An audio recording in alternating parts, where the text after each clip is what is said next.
Hi friends, నేను మీ Rajeshwari. Welcome back to our channel. జై శ్రీరామ్, జై జై శ్రీరామ్.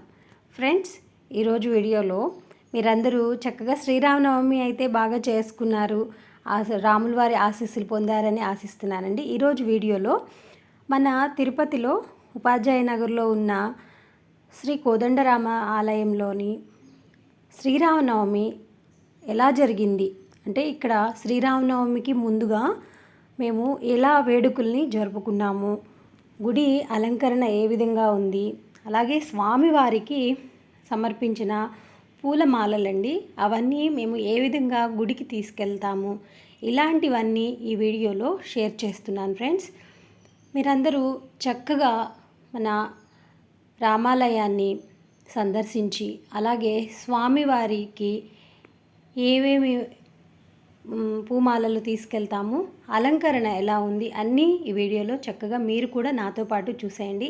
చాలా అద్భుతంగా ఉంటుంది. ఇదైతే ముందు పందిళ్ళండి. 1 కిలోమీటర్ వరకు ఎండ తగలకుండా, వచ్చిన భక్తులకు ఇబ్బంది లేకుండా చల్లగా ఉండాలని చెప్పి చలువ పందిళ్ళు అంటారు కదా, అలాగా పందిరి వేశారండి. 1 కిలోమీటర్ వరకు రాములవారి గుడి నుంచి ఆర్చ్ వరకు చాలా బాగా ఉంది అలంకరణ. ఇది ఉదయం పూట చూపిస్తున్నాను. ఇక సాయంత్రంకి గుడి శ్రీరామనవమి ముందు రోజు అండి. ఇది ముందు రోజుకు సాయంత్రం చక్కగా గుడిని బాగా అలంకరించారు. ఒక 3 డేస్ ముందుగానే పందిళ్ళు అయితే వేసేసారండి. విద్యుత్ దీపాలంకరణ చక్కగా అంతా ఎక్కడైతే మనకి లైట్స్ కావాలో ఎంత అందంగా తీర్చిదిద్దారంటే మాటల్లో చెప్పలేం. మీరు కూడా చూస్తారు కదా, అంతా వీడియోని మొత్తం స్కిప్ చేయకుండా లాస్ట్ వరకు చూడండి. ఇది ధ్వజస్తంభం ముందు, గుడికి ముందండి. ధ్వజస్తంభం ముందు చక్కగా అలంకరించారు. ఇంకా ధ్వజస్తంభానికి కూడా మనకి మొదట ఇక్కడ నమస్కారం చేసుకోవాలి. ఎక్కడైనా సరే గుడి లోపల కన్నా ముందు ధ్వజస్తంభం దగ్గర మీ గోత్రనామాలు చెప్పుకొని నమస్కారం చేసుకొని గుడి లోపలికి వెళ్ళాలండి. తెలియని వారి కోసం చెప్తున్నాను. ఇదిగోండి, ఈ విధంగా అయితే చుట్టూ మొత్తము లైట్స్ అంతా అలంకరించారు. పందిరికి కూడా కొంత దూరం వరకు పూమాలలు, బంతి పూలతో నిండుగా అలంకరించారండి. బయట కూడా. ఇక లోపలికి వెళ్దాము, వచ్చేయండి. ఇదిగోండి, ఇది గుడి లోపల.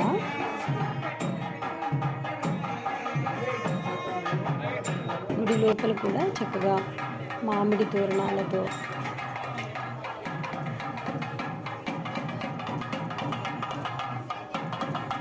పూలతో నిండుగా అలంకరించేశారు.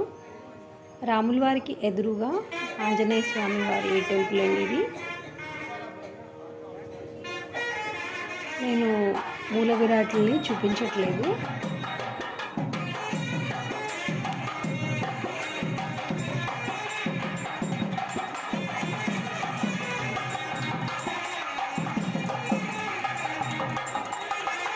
ఇక్కడ మేళతాళాలు కూడా ఉన్నాయండి. సంగీతము. సాయంత్రం పూట మేము పూమాలలు దేవుడికి సమర్పించే కళ్యాణానికి సమర్పించే పూమాలలు తీసుకురావాలండి. అందరూ లేడీస్ అందరూ కలిసి, లేడీసే కాదు జెంట్స్ అందరూ సామూహికంగా వెళ్ళి తీసుకొని వస్తాం రాముల వారి గుడి దగ్గరికి.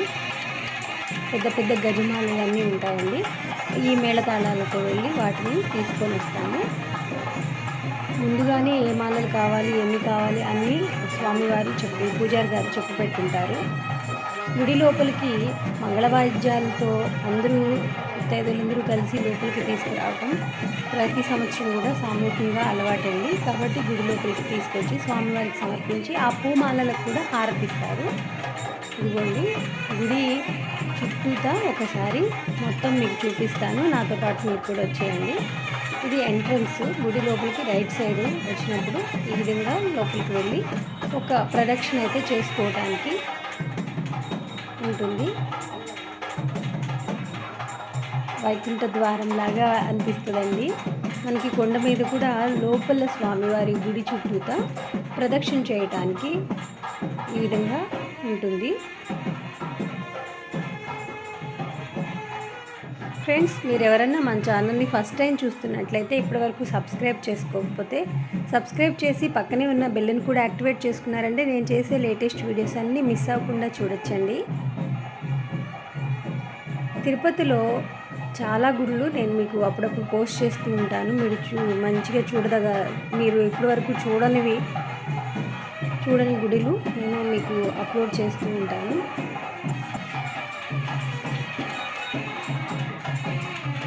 కళ్యాణం కూడా చాలా కనుల విందుగా అంగరంగ వైభవంగా జరిగిందండి. కళ్యాణం కూడా మీకు పోస్ట్ చేస్తాను. కళ్యాణానికి ముందు చక్కగా ఏ విధంగా అలంకరించారు, గుడి ఎలా ఉంది, అక్కడ హడావుడి ఎలా ఉంది అన్నీ మీతో షేర్ చేసుకుంటున్నాను. చూసారు కదా, ఇక్కడ బయటకు వచ్చేసాం. బయటకు వచ్చిన తర్వాత ఎదురుగా ఆంజనేయ స్వామి గుడి. ఆ తర్వాత ఇక బయటకి ఈ విధంగా వెళ్ళిపోవచ్చండి.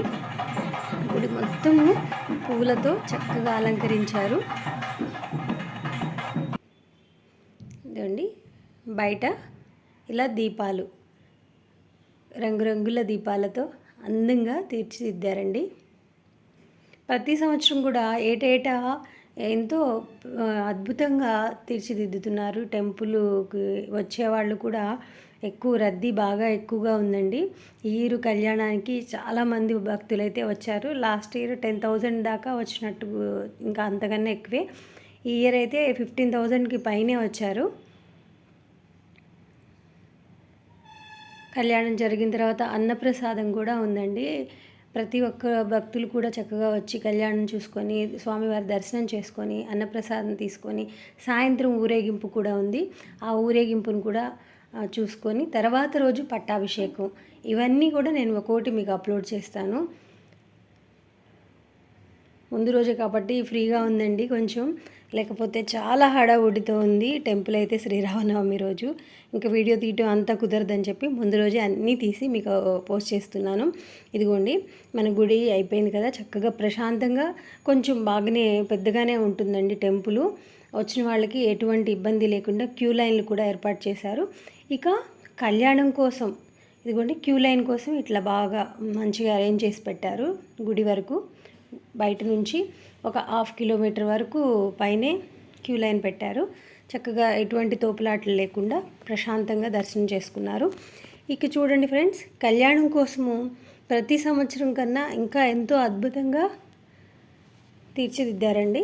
ఎప్పుడు కూడా మంచిగా కూర్చున్న వాళ్ళకి ఇబ్బంది లేకుండా ఫ్యాన్లు, ఏసీలు, కూలర్లు పెద్ద పెద్ద కూలర్లు తీసుకొచ్చి మంచిగా అరేంజ్ చేసి పెడతారు.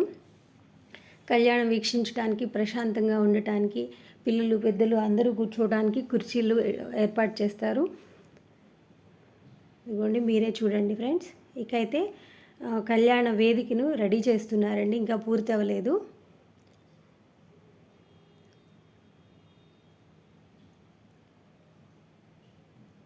చూశారు కదా, కుర్చీలు ఎంత చక్కగా అన్నీ అరేంజ్ చేసి పెట్టారు. ఎవరికి ఇబ్బంది లేకుండా ఎంతమంది వచ్చినా చక్కగా చూసుకొని దర్శనం చేసుకోవచ్చు. ఇక పూమాలను చూపిస్తున్నాను, మీరు చూసేయండి ఫ్రెండ్స్. ఇవి గజమాలలండి, రాముల వారికి, హనుమంతుల వారికి, సీతమ్మకి, లక్ష్మణుడికి అందరికీ కలిపి ఇట్లా మంగళవాద్యాలతో వెళ్ళి పూమాలలు తీసుకొని వస్తాము. ఇవన్నీ చక్కగా ఒక బుట్టలో పెట్టుకొని తలపైన పెట్టుకొని అందరూ కలిసి జై శ్రీరామ్, జై శ్రీరామ్, జై శ్రీరామ్ అనుకుంటూ ఆ స్వామి నామస్మరణ ఎక్కడ ఆపకుండా గుడి లోపల వరకు వచ్చి ప్రదక్షిణ చేసి గుడిలో పెడతారండి. తర్వాత ఇప్పుడు తీసుకెళ్ళేటప్పుడే హారతి ఇస్తారు అండి. అమ్మవారి జడమాల,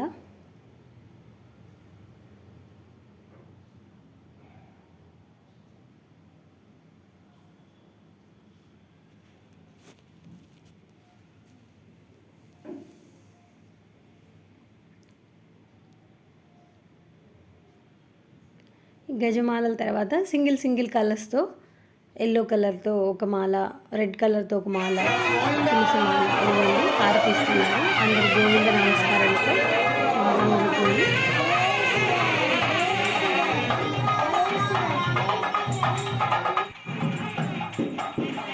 అక్కడ హారతి ఇచ్చినాక అందరూ తలపైన పెట్టుకొని జై శ్రీరామ్, జై శ్రీరామ్ అనుకుంటూ ఆ రామయ్య నామస్మరణ చేసుకుంటూ చక్కగా గుడికి వచ్చేసాము.